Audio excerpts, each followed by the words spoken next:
Okay, good morning, everybody. Welcome to Lab 5 of Geography 270, in which we're going to be looking at what's known as ANOVA.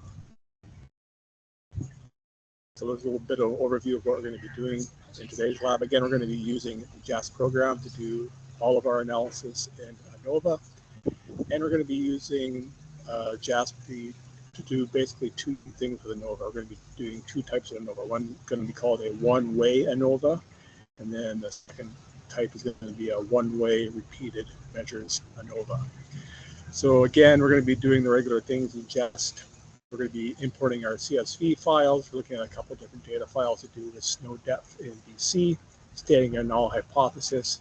And then aside from doing the ANOVA test, we'll also be using JASP to determine whether we meet the assumptions, whether our data meets the assumptions to actually do the ANOVA tests. Now keep in mind, we'll be doing the ANOVA test, which is a parametric test, and we'll also be doing the non-parametric versions of ANOVA when our assumptions cannot be met. So what is ANOVA anyways, right? We've been looking at it in the lecture. So ANOVA stands for Analysis of Variance. So last time we're looking at t-tests, right? How we could determine whether our sample comes from a different population or whether we have two samples coming from two different populations. But when we start to get more than two samples, three or more, we can no longer use the t-test, and we have to use something called ANOVA. So ANOVA is used when we have multiple samples that we want to analyze to see at least if one of them is significantly different from the rest of them. So here's our table looking at our different tests. So with ANOVA, we're dealing with continuous data. Again, ANOVA is a parametric test, and we're dealing with three or more samples. So there we have ANOVA, which is a parametric test.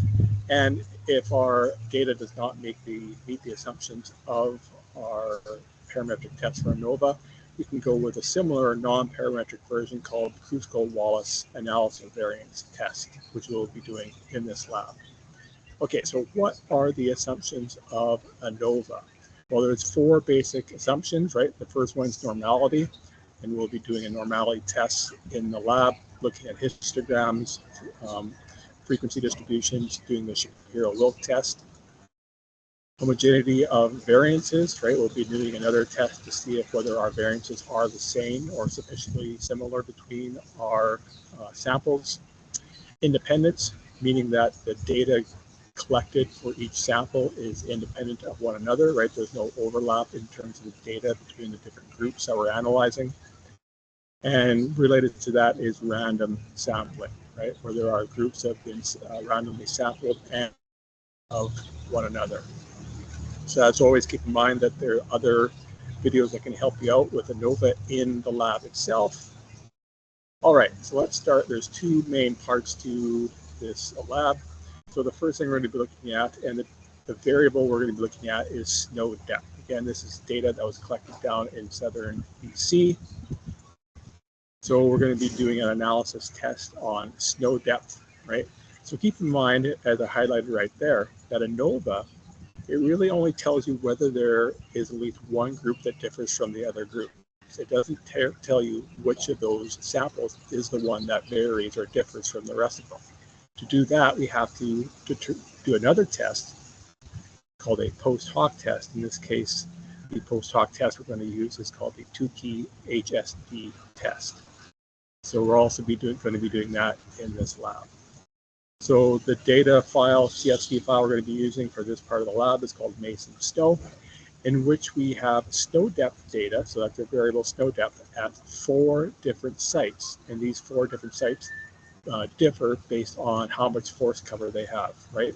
We go from being clear cut, where we have no forest cover, to mature forest cover, intermediate growth, and then intermediate fit. So basically these 4 different sites have different amounts of forest cover, and we're wanting to see whether the snow depth underneath these different forest types differs. One differs from the other ones significantly. So there's our first thing you're going to do is state the formal null hypothesis. Give you a hint here. It's going to be that there's not any significant difference between the groups, that the differences that we do see is random in nature and it's significant. So here's the data file itself, Mason Snow. We're going to be looking at the depth variable. So the first thing we're going to do to get an idea of our data is to run it through the descriptive stats for depth to get things like mean, standard deviation, standard error, skewness, and kurtosis. So it also gives us a little bit of an idea whether our data is following a normal distribution or not. Remember, that's one of our main assumptions to run an ANOVA. Again, using the descriptive stats module in JAS. Second thing we're going to do is visualize our data, right, to see how it's distributed. So look at some box plots, right, in the descriptive module there. Also, take a look at the histograms, give you a visualization of how the data is distributed. And then we're going to do our test for normality, right? Again, using the Shapiro-Wilk test, using an alpha level of 0.05. So in the table right there, you're going to be entering the Shapiro-Wilk stat for each of those sites, J1 through J4, and also the p-value for the Shapiro-Wilk at each of those sites. And then based on the Shapiro-Wilk test results, only one of the sites you'll find is normally distributed. So based on the p-value and the Shapiro-Wilk stat itself, which of the 4 sites is normally distributed. So once we've done that, we've looked at our data, we've tested whether all of them are normally distributed or not, we're going to run the ANOVA module itself. So we're going to put our variable, dependent variable depth into there, and we're going to analyze it based on different forest covers. So we're going to put the fixed factor as cover in that window right there. And there we can see on the right there, that's the ANOVA table where we're getting our stats for the ANOVA analysis. So another assumption other than normality is something that's called homogeneity of variances. And we're going to be using also called homoscedasticity. Tough word to say, homoscedasticity. So we're going to be using the Levine's test to see whether we have a homogeneity of variances, right, where our null hypothesis is the variances are equal. The alternative is that our variances are not equal. And we're going to use for this test, or Levine's test, we're going to use an alpha level of 0.05. So that's where you can find the homogeneity test right there under the assumptions checks. And down at the bottom there, you can see the results for the Levine's test for equality of variances. So once you've done that, you're going to fill in the ANOVA results, right? Also make sure you include the effect size and square it into the analysis. And then based on that, does your ANOVA indicate a significant difference between sites, yes or no? So remember, ANOVA only tells us there's a difference or not. So there's where you'll get the data to populate that table. And there's 2 ways to interpret or make a decision based on the results of ANOVA. One is looking at the F stat itself. So ANOVA produces an F stat, right, that you just put into that table. So general rule of thumb is that when we have an F stat, an F value greater than 1, we're going to reject the null hypothesis. And then when it's equal or less than 1, we're going to fail to reject the null hypothesis. Okay, so we're going to also run the non-parametric version of ANOVA, which is called the Klusko-Wallis test, again using a alpha level of 0.05. So you can find the Klusko-Wallis test under the non-parametrics. You can see that on the right there, the data table is generated. And again, the ANOVA test only tells us whether one of the samples or groups significantly differs from all the other ones. It doesn't tell us which one of those groups is different. Tell which one of the groups is different if ANOVA tells us that there is one that is different. We have to run what's called a post hoc Tukey test. So another stat test where the null hypothesis is that the means of the tested groups are equal. And if we reject that, right, that's telling us that one of the groups is significantly different. So the Tukey test can be found under the post hoc test tab there. And then on the right-hand side under correction, click Tukey. and you'll get that table generated on the right there. So you can see how it's set up, this table. Get my highlighter going here. Right, so these are our different forest cover types: clear cut, intermediate thinned, intermediate, MF is mature forest. So in this first part of the table here, it's comparing clear cut versus those three other forest types. So the one thing you can look at to determine whether they're different or not is to look at the p-value for the Tukey. So you can see for our comparison of clear cut to all the other three types of forest cover, we have very, very small p-values, indicating that we would reject the null hypothesis. You can see here, intermediate thin versus intermediate, we get a relatively high p-value, indicating to us that we would not reject the null hypothesis. So based on the results from the Tukey table there, right, the post-hoc comparison test, which of the following comparisons is not significantly different? I basically answered for you right there.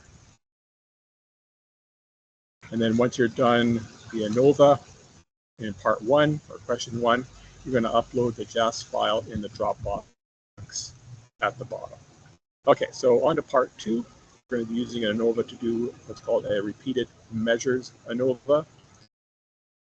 So why is it called repeated measures? Well, we're looking at the differences in snow depth, this time not against different sites, but over different times. Okay, so we're going to be using a different data file here, CSV file, UPC snow. And the first thing we're going to be doing is running it through the descriptive stats module to get mean, deviation, skewness, kurtosis, all of that stuff. So there's a data file right there. And there's our 4 different columns or variables, which is snow depth taken on different days of the year. Day of year 4, day of year 32, day of year 61, day of year 89. So basically the snow depth at one site from January 4th, February 1st, March 1st, and sometime in April for the last one, day of year 89. So we're going to use ANOVA to see if there's a significant difference in snow depth over time. So similar to the first question, we're going to be looking at whether our data is normally distributed or not. So we're going to be generating some box plots and some histograms again to take a look at it. Again, we're going to be doing the Shapiro-Wilk test, entering the Shapiro-Wilk stat and the p-value of Shapiro-Wilk in that table right there. Again, based on that, is the snow depth data from any date normally distributed or not? Answer at the bottom there. Then once you're done all of that, you're going to go into repeated measures ANOVA. Now it's a little harder to set up the repeated measures of ANOVA, so I'm going to run you through it here. So I'm going to open up my UPC snow data file. I'm going to go into my repeated measures ANOVA. And you can see there's my variables on the left here, different days for depth. You can see on the right here, I have something called the RM factors, repeated measures factors, level 1, level 2, and they correspond down here, level 1, level 2. What I want to do is enter some labels so I can keep track of my different variables. So I'm going to add a label for the first one. Oh, I see I made a mistake. The first one, it's important to keep them in order, so that should be day of year 4. Second one's going to be day of year 32. Day of year 61, and the last one is going to be day of year 89. So you can see as I type those in the window below it is adding those labels. So now what I want to do is to add the variables so they match the labels. Important to get them to match so they're in the same row. Day of 32, day of 61, and day of 89 all beside each other. And if you go down here, you can find sphericity test. We'll talk about that in a bit here. Sphericity. And then up here, this is where you can find where you can do your effect size at squared.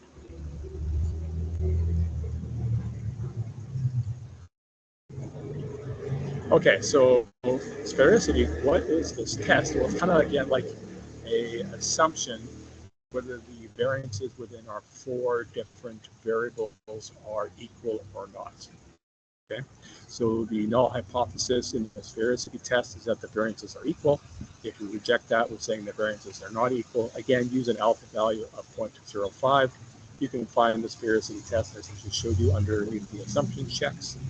And then based on that, right, you've already looked at your data to see whether it's normally distributed or not. Or do they have equal variances or not? So based on that, do the data from what you see meet the assumptions required for a parametric ANOVA test to be performed or be valid. So the first test you're going to do, right, is going to be the parametric ANOVA. Right, we're going to be entering what's known as the sum of squares, the mean square, the f-stat, the p-value, and the n-squared, which is your effect size. And then based on that, does the ANOVA indicate any significant differences between the sites?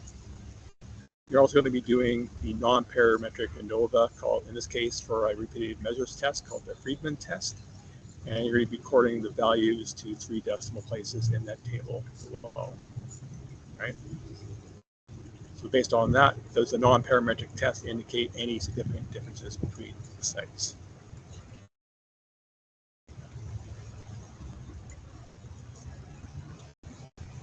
And then once you're done the repeated measures test, right, save your JAS file and you can upload it into the Dropbox at the end of the lab.